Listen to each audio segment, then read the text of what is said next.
ucapkan selamat pagi, selamat kita bertemu dalam kasih Tuhan Yesus. Selamat kita juga menikmati menu sarapan pagi hari ini yang menyehatkan rohani kita.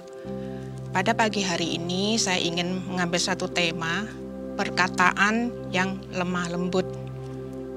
Kita tahu perkataan lemah lembut ini selalu menjadi berkat bagi orang lain. Tidak semua orang yang bisa mengekang emosi dalam kehidupan ini. Tapi pada pagi hari ini kita mau belajar untuk menjadi orang yang lemah lembut. Kita akan belajar ada 3 hal yang saya akan sampaikan pada pagi hari ini. Kita mau belajar apa itu lemah lembut, yaitu mengekang dan berpadu antara kekuatan dan keberanian, sikap rendah hati dan keseimbangan dalam emosi.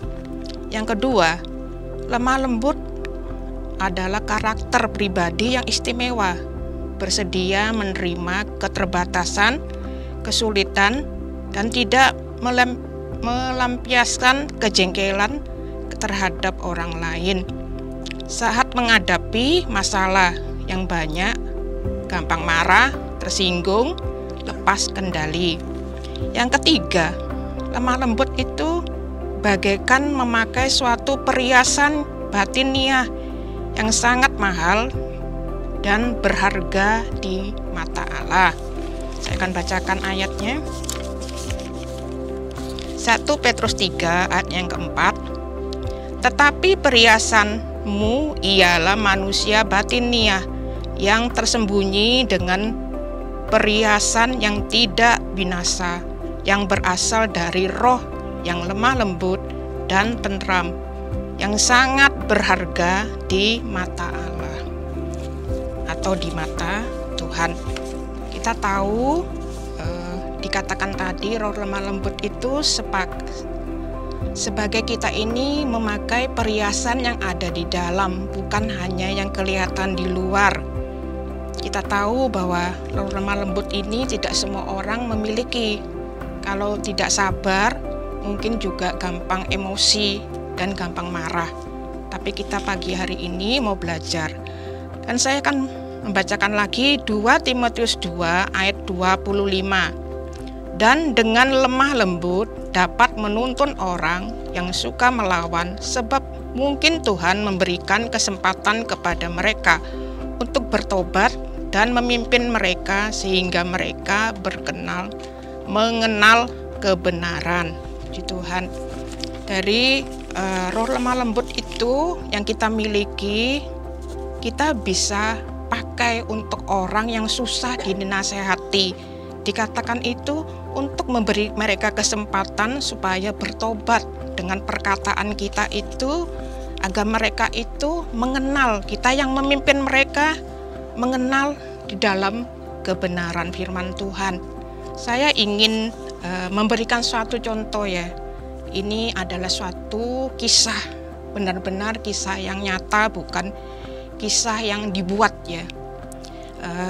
Saya juga mendapatkan ini dari teman saya ya. Di sini ada seorang direktur, dia memiliki kedudukan tinggi di dalam sebuah perusahaan. Seorang direktur ini terkenal di perusahaan ini dia itu memiliki hati yang lemah lembut.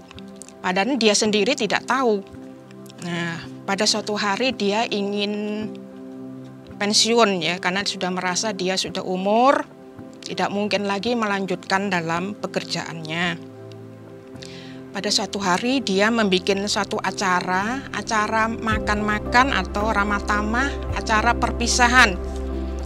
Lalu dia mengumpulkan seluruh karyawannya. Kumpulkan karyawan, terus dia bilang begini, saudara-saudara yang kekasih, karyawanku dari tingkat yang tertinggi sampai ke rendah ya, jadi dia undang semua sampai Okos Boy itu masuk juga di dalam pesta ramah tamah ini. Lalu dia bilang, saya memberikan satu kertas di meja kalian masing-masing, tuliskanlah pesan-pesannya buat saya. Juga tuliskan juga apa yang menjadi kekurangan saya, katanya.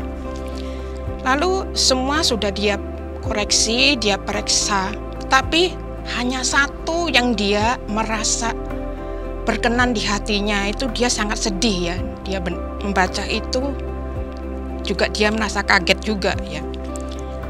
Yang pertama, apa yang dituliskan itu adalah office boy.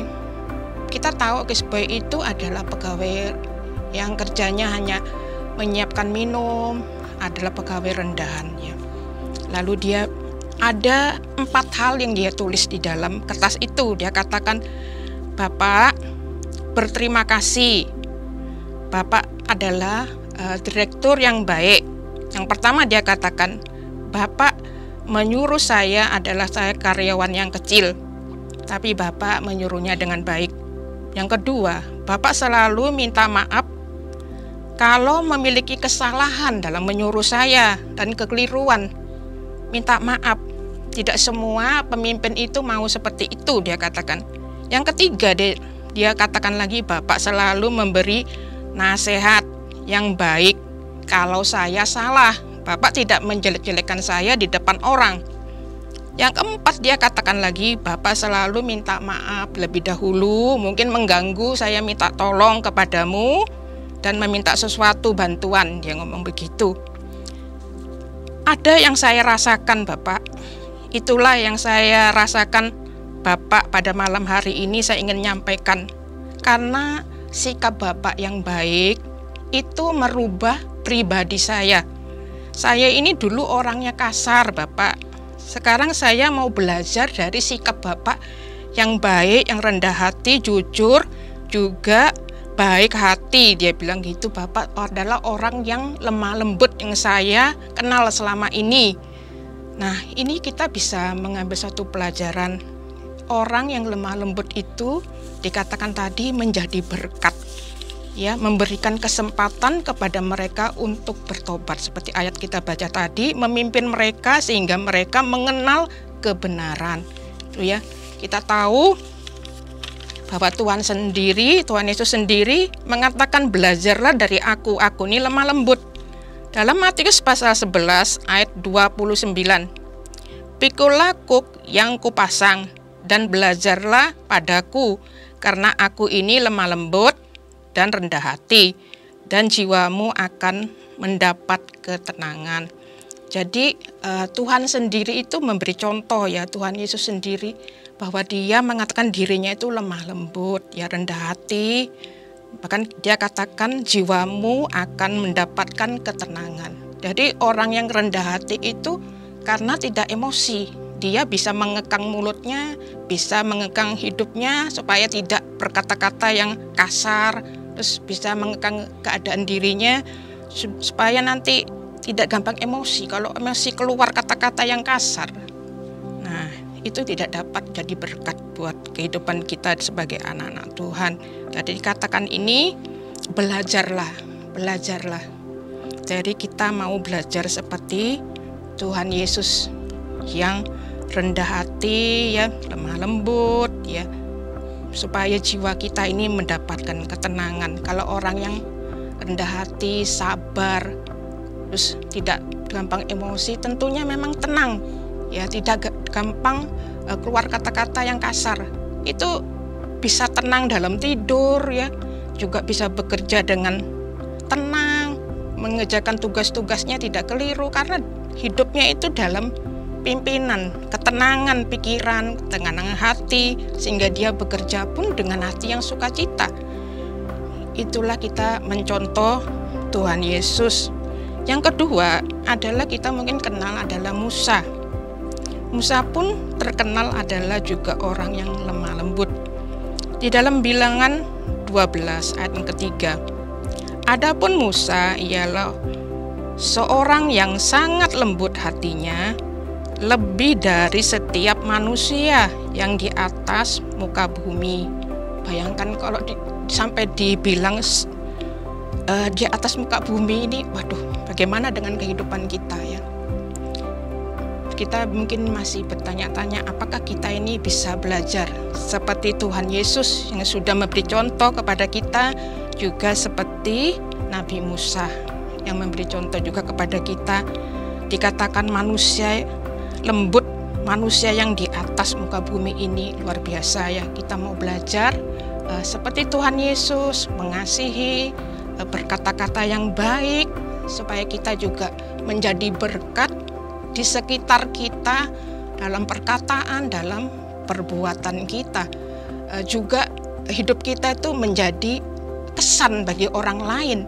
Kalau hidup kita tidak menjadi kesan, bagaimana ya? Seperti direktur tadi, anak buahnya itu berkesan karena tingkah lakunya kok baik, perkataannya baik, bahkan kehidupannya pun baik, sehingga dia itu berkesan bagi pegawai-pegawainya. Saya akan bacakan lagi di dalam Amsal 15 ayat 1. Jawaban yang lemah lembut meredakan kegeraman, tetapi perkataan yang pedas membangkitkan marah.